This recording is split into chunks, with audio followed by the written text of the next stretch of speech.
Hello, YouTube. Here we are, the end of the Oscar countdown, number one. Woo! So here we are, number one, the best of the best. What I thought was the single-handedly best movie of all the Best Picture nominees. I also thought that the single best movie of 2014. And even though it is cliche, I will say that number one is Boyhood. Now, okay, Boyhood. Let's just get right down to the bulk of this movie. The major debate of this film, the thing that keeps people away from this film and people who just say this film is not nearly as good as people say. And that question is, was this a film that was only good because of the achievement, or was this a good movie on its own? Now let me say right now, I say hands down, this was a film of great quality, and the achievement, I do think it did add an extra point to most critics and people's opinions. But let me say right now, even if it did not have the achievement, it is still a fantastic script. It is still Linklater's writing. And if you ever saw like the Before Midnight and all that, he is a great writer when it comes to just human drama, just straight up human drama between real and making people who just feel like real people. So I'll say right now, this is a movie that stands on its own, even if it wasn't shot over 12 years. So now that we got that part out of the way, let's talk about the movie. Let's talk about the movie itself. Now, the film, for those who don't know, it's directed and written by Richard Linklater. And what the film's about, he got a kid named the film stars a kid named Eller Coltrane, who, what happened was, when he was 6 or 7, Linklater, he actually got this kid, and then basically what he did, he made a movie. This whole film was shot over 30 days, but the film was shot over 12 years. And basically this kid growing up from when he's just a mere first grader to his senior year. The film ends with him going to college, and that's what the film's about. It's about the significant moments of this kid's life. And this is one example of why I think this movie is so great. This is a film about the significant moments about this kid's life, but the thing about this film is none of the significant moments are what you'd think. These are all moments of this, there's never something like a holiday, or him kissing a girl for the first time, or sleeping with a girl for the first time. No, this is just moments ever have a moment when you just had a moment that was very subtle but you still remember it. This wasn't anything you think would be major, but you still remember it as a moment that defined your life. That's what this movie is about, essentially. It's about the defining moments that you wouldn't expect to be the defining moments of a person's life. So, and that's the plot of the movie. So now let's get through what's good about this movie. Okay, well, this film, when you get down to it, this is the ultimate coming-of-age movie, for the fact it is shot over 12 years. Because the thing I don't like films that basically it shows a a flashback to and I'm not saying movies like The Imitation Game, when it just showed in the Turing's flashbacks, where he got the idea of why he calls his machine the Christopher.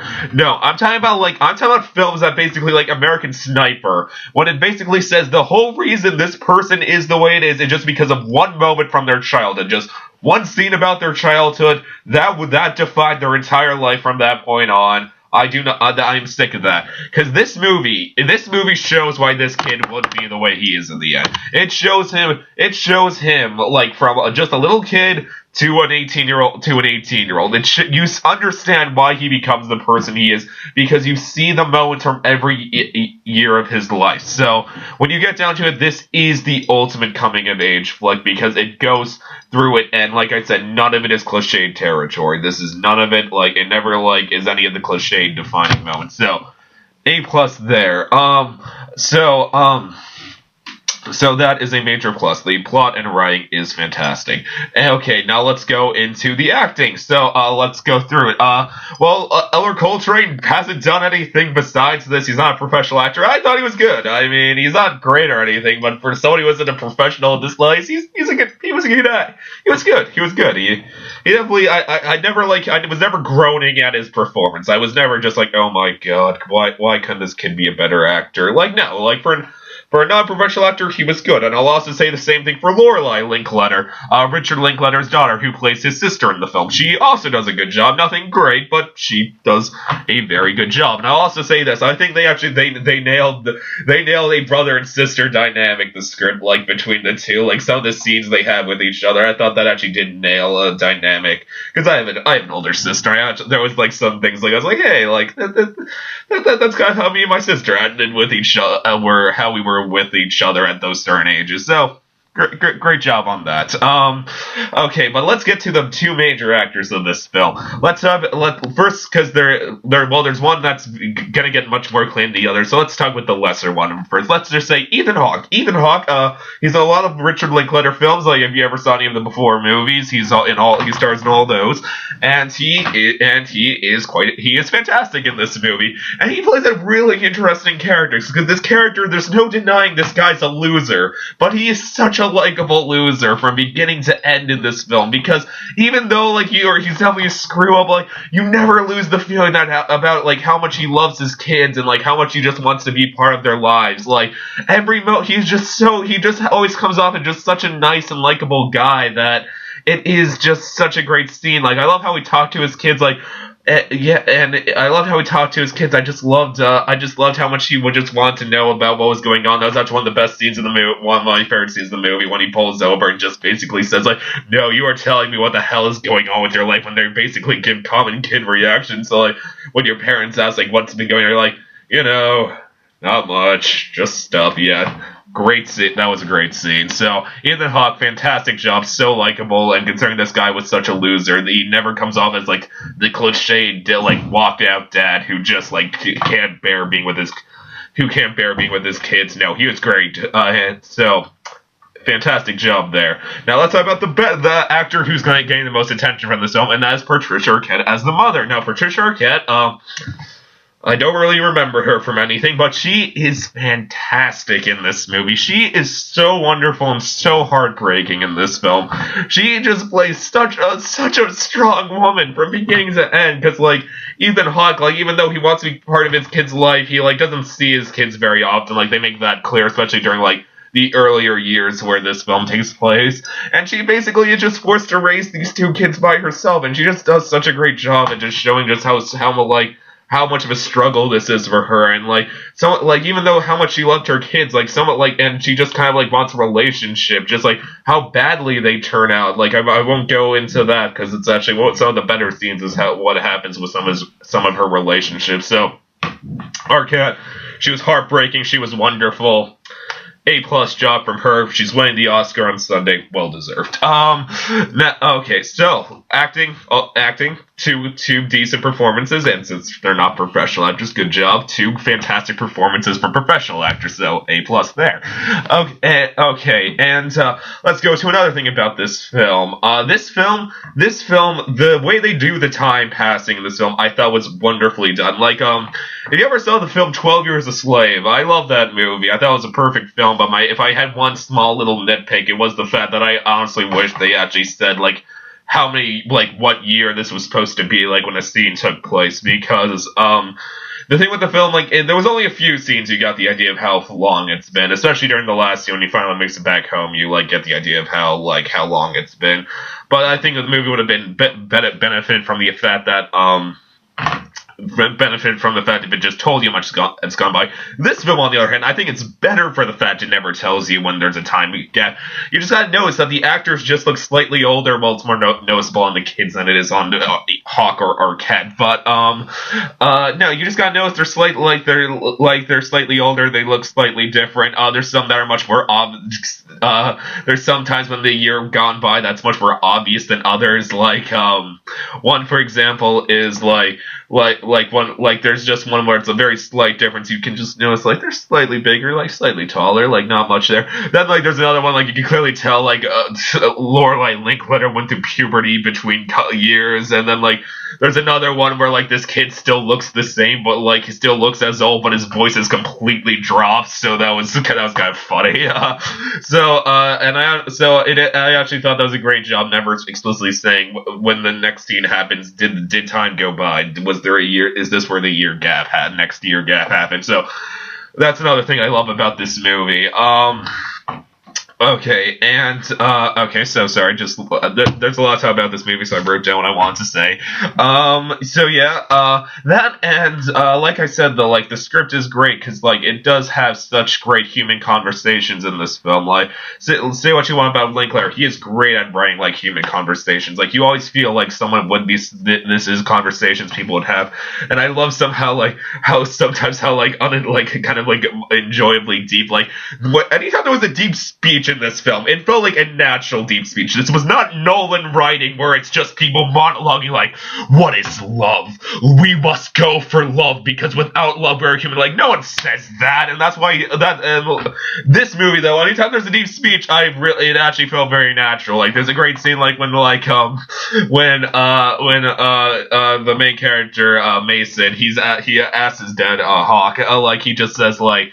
He's just like, "Hey, Dad, is there such thing as magic in there?" And then Hawk is like a really nice speech. He's just like, he just talks about like how like the world has so many wonderful things, and just like, "Do you think that isn't that magic?" And then he's just like, "Well," and then the son's like, "Well, yeah, but like I mean like are there like elves and gnomes?" And like I was like, "Oh, then no, there isn't." That was great. That was great. Fantastic script. Such great human writing on that part. There was never a scene I was like, "Oh God, who says this?" Even like I heard some people say this. Let me say this. The kid does become kind of a douchebag hipster near the end of during the last few years of the film, and a lot of people just said, "I just couldn't take this kid." I could because I'm just like I've met people like this. Like this is not like this is just a completely like unknown like person who's just completely made up for this film. Like one about like I love this scene like when his girlfriend like he's on his girlfriend's like, "Are you seriously gonna just cut delete your face?" With just like, "Yeah, I think it'd be really deep and and dramatic if I did that." Just like I'm like I met someone who actually said I wanted to delete my Facebook for like the same reason. So like I really I never was annoyed by him in his later years. I'm like this is still a real person that I can watch. And if you don't like the person he becomes, you still have Ethan Hawke and Arquette to fall back on, and they're both like I said incredibly likable in this film. So like I said, that's how we. So another thing I love about this film is the message of this film. This film's message I really do love. Just how the fact like I said, it's the whole idea that defying mountains may not be where they come from. Because I did love that. Like there's like a scene like I won't say what happens, but there's a scene near the end that a lot of people got kind of annoyed by like. How like basically Arquette did something and it comes back like near the end with like another guy, and I'm like. And a lot of people were like, I didn't like that. I really liked that scene because I actually thought that did a great job of nailing the message. Just the whole idea of what may be a significant moment for you at one moment may not be a significant moment for the other person in the room. Like for example, I was once like I'm in an improv troupe and like I ran into the person I ran into the person that I had my first stage improv with, and I remembered that because that was my first one I actually performed an improv in front of a crowd. Like the person I performed with though, she did many shows before this, so to her it was nothing. To me that was a significant moment. To her that was nothing though, so she doesn't remember it. And I thought on that ground this message was fantastically told, especially the last conversation of the film. This is the interesting thing about the movie, I'll say right now. Linklater said, "I did not know how he broke scenes in between the beginning and the end, but he always knew where he wanted the movie to end." And I will say the ending scene, the last conversation of the film, I thought was a fantastically written scene between the last two characters. So. And the male parts, let me talk about another thing about this. I'm like, for anyone who's like around my age, like I'm almost 18, like this kid, he's only like a year old. He's like basically the same age as around the same age as me. So basically, there's just some years of his life that it just pulled at my heartstrings, just because I was like, that's exactly what I was doing when I was that age. Like when he's like 10, when he's like 10, he's like playing Halo on his Xbox. I was like, Jesus, I remember when Halo was like the shit. Like all my friends were playing Halo. So if you live through that time period, like Linklater, he definitely got what's going on with the youth. Like one of my favorite things, like, is when he's like 9 and like someone makes a High School Musical reference in the background. That made me crack up because yeah, like I remember when I was 9 how popular High School Musical was. So fantastic. Another thing, like when he's 12, he's just talking to a girl like from his middle school, and they're talking about Twilight, and she's just like, yeah, I don't get why these are popular. These are such pieces of shit. Fantastic. Like, he definitely knew what was going on with the youth at this time. Like, he wasn't, none of this ever feels contrived or over dramatic in any way. So, great job on that. Anything, I feel a good message, very nostalgic. Yeah, okay, so, how time passed us. Oh, and this is what I also loved about this movie. This is a great movie. I always love movies with this. This is a movie that does a great job of screwing with expectations as an audience member. Like what I mean by that, there's like some scenes you will think, just for the fact this is a movie, this is going to go one way. But Linklater is a good writer, and he basically said, like, well, yeah, it would probably happen in a movie, but probably not in real life. So it doesn't go that way, and I love movies that do that. I love movies that screw with your expectation on the grounds that you're watching a movie, because that does make this feel more like real life. And so I always love movies that do that. That's another thing I love about this film. Okay, and here's the last thing I'm going to say about this film. This film is 3 hours long. This movie is 3 hours long, and let me tell you right now, one of my hugest things that pisses me off about modern cinema today is movies that suggest they need to be 3 hours long when they have no need to. Like, let me think of a few. Like The Wolf of Wall Street, I was like, you could have easily chopped a half hour to an hour off of this. The Hobbit trilogy, you could have made this 1 3-hour movie, not 3 3-hour movies. That pissed me off sitting through all 3 of those. Interstellar, most recent example, so much goddamn monologuing that it was like, you couldn't cut any of this. You really felt, Nolan, you need to have every single conversation. And let me say this right now, this is a rare movie. I was like, this deserves to be 3 hours long. There is never a moment I was like, this needs to be cut. This should have been a half hour shorter. No, this is a movie, by all means, deserves 3 hours of your life. Because this movie, let me say this right now. I'm sick of people saying, why can't I could have made this movie? I could just shot a tree over. I could have shot the image of a tree 12 times over 12 years, and I get the same claim. No, you wouldn't, because here's the thing about this movie.